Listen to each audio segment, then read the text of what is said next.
Ang hawak kong bag ay nagkakahalaga ng 30,000 pesos na naibebenta online. Ngunit mabibili mo lang ito dito ng 200 to 500 pesos. Akala mo napakamahal, pero mura lang, makatawad ka pa. Dito sa tindahan ng mga handicrafts, ang ilan nga ay gawa sa abaka, may gawa sa ratan, ang ilan naman ay gawa sa uri ng damo na ngayon ko lang narinig. Mga handicrafts na dekalidad at nakarating pa sa ibang bansa. Produktong may pagmamalaki nating mga Pilipino. Japan, USA. Kaya naman ngayong episode ay aalamin natin ang proseso sa paggawa ng mga naggagandahang handicrafts. Bibisitahin ang sikat na bilihan Ready ka na? at kikilalanin ang kamay na naghahabi ng tradisyong patuloy na nabubuhay.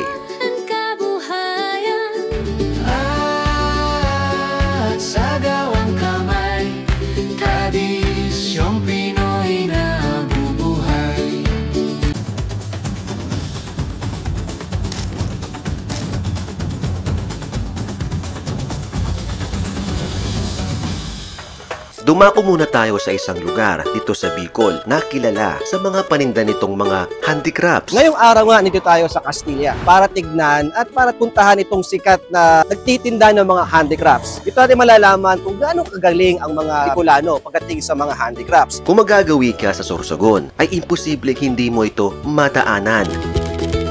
Dito ko nakilala si Aling Huling na matagal na nagtitinda sa gilid ng kalsada. Maganda talaga dito kay siyempre, ang pwesto namin, hindi kami nagbabayad. Sa munisipyo lang kami pag 1 year lisensya. Si Heart Evangelista, pumupunta siya dito. Ang ilan sa mga produkto dito ay gawa sa mga abaka, puri o rafa fiber, bamboo, nito. May mga pasurin na mula sa Tiwi Albay at ang bag na ito na hawak ko ay gawa pa sa ratan. Makikita natin kung gaano kapulido ang pagkakagawa ng bag na ito. May lock pa. Tapos, sa loob nito, leather pa. Yan, naka-leather siya mga ka-travelers. Kailangan mong talagang pagtahi-tahiing mabuti yung mga leather, buuhin ng frame bago mabuo ang bag na ito. Meron pa siyang hawakan. Yan. Ay, pwede ring zipper. Ba, ang galing ah. Backpack. Ayun no, pwede rin siyang gawing backpack. Isa pa lang to sa mga naggagandahang produkto ni Nanay Huling dito. Marami pa siyang binebenta rito na talagang akala mo napakamahal, pero mura lang, makatawad ka pa. Tatagpuan mo rin dito ang mga sari-saring produktong lokal mula pa sa iba't ibang bahagi ng Bicol. Isa na nga rito ang nakasatisfy na pangkamot sa likod. So dito rin sa tindahan Nanay Huling, binebenta ito. Kung pamilyar kayo dito, pato sa likuran, pag hindi mo maabot yung likod mo, ginagamit ito. Ginagamit ito sa likuran. Nabanggit din ni Aling Huling na mula pa sa Malilipot Albay ang ilan sa mga bags at basket. Kung ba ito na inaangkat, ang ginagawa? Ito, mga gawa ito sa Manlilipot Albay.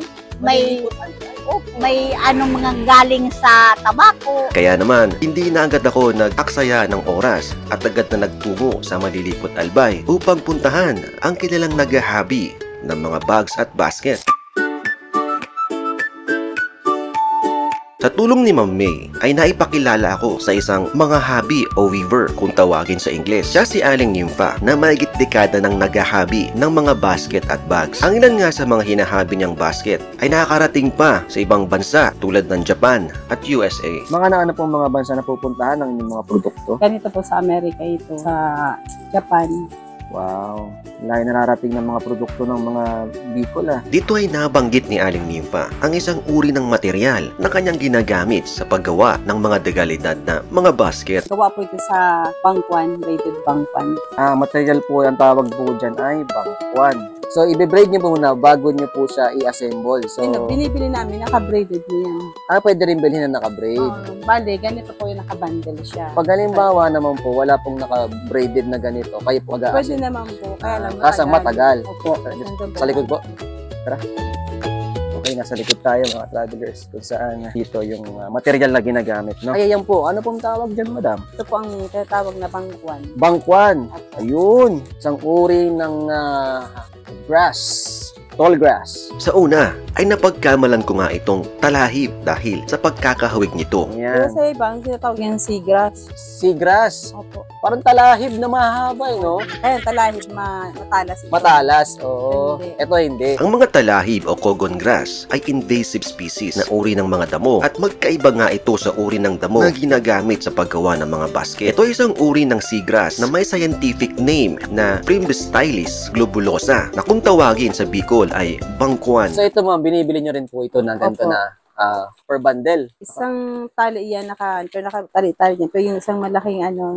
Okay. Ito lang po sa Albay din na nakukuha ito. Doon din po, doon ko binibili Doon dyan din. sa ano. Malambot. Ibay siya. Matibay. Ang mga bangkuan ay isang uri ng halaman na may maninipis at bilog na tangkay, kaya perfect ito para sa paghahabi ng banig at ibang mga handicrafts. Tumutubo nga ito sa mga mamasa-masa na lugar o lupa at hindi tulad sa cogon grass na patulis at matalas na dahon. Ang mga bangkuan pag natuyo ay nagiging matibay lalo kapag ito ay na-braided o natirintas na. Ito mga ka-travelers, nakakarating pa to sa ibang bansa. Japan, USA, ito ka-quality, kaganda yung mga ginagawa nila sa Albay Handicrafts. So bibilogin niya yan gamit itong hulmahan na ito na kahoy, design para sa mga ganitong klase ng basket. Pero ito pala yung hinuhulmahan yan mga ka-travelers, itong kahoy na to para mabuo mo yung isang basket na ganito kaganda. Para makagawa ng isa sa mga basket ay gumagamit ng hulmahan. May iba't ibang uri ng hulmahan para sa iba't ibang disenyo ng bags at basket. Nalaman ko rin ang proseso sa paggawa ng mga matitibay at pang-international na mga bags na ito. At ito nga ay gawa sa abaca fiber. Ang abaca ay native sa Bicol region. Ang mga abaca fiber ay mula pa sa probinsya ng Catanduanes na pangunahing exporter ng abaca sa buong Pilipinas. At siya namang binibili ni Aling Limpa dito rin sa Manilipot Albay. Ito ang ginagamit niya sa paghahabi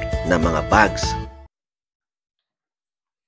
So mga ka-travelers, ito naman yung mga abaka, nakabuhol na o nakatali na. Ngayon, ang gagawin ni Mama Nipa, ibababad niya ngayon to sa kulay. Ano, Pinakuluan talaga siya, no? Opo, para matluto yung ano, yung kulay. Isasalin, okay.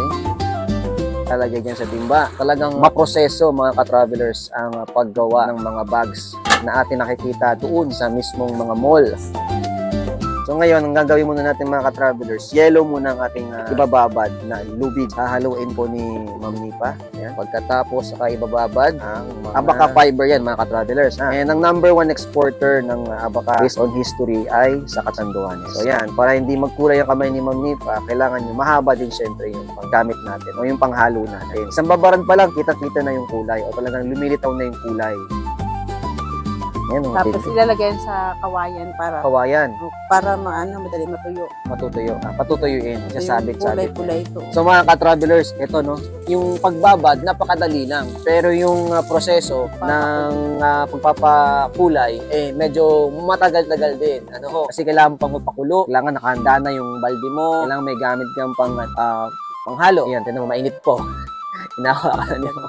Ma'am Nipa, saka kabiyasa si Ma'am Nipa sa pagpukulay. Talaga namang paniguradong napakatibay, quality. Mano-mano nilang ginagawa ito sa likod ng kanilang tahanan. At alam mo bang hindi mo na kailangan pumunta sa Albay para makabili ng mga naggagandahang mga handicrafts dahil maaari mo nang mabili ang mga gawang kamay ni Aling Limpa at mga lokal na artisan ng Malilipot Al just by visiting our website at www.traveltobicol.com/merch in partnership with Albay Handicrafts. Mabibili mo nga dito ang mga dekalidad, affordable at pang-international na mga bags at basket. Your purchase supports the livelihood of our local handicrafts artisan. Kaya naman, tangkilikin ang sariling atin. Sa bawat hobby ng kamay ni Aling Nympha, mababakas ang kahusayan at bilis nito sa paggawa ng basket. Habang pinanonood ko si Aling Nympha, doon ko nakita kung paano ang isang simpleng hibla ay nagiging sining, nagiging obra.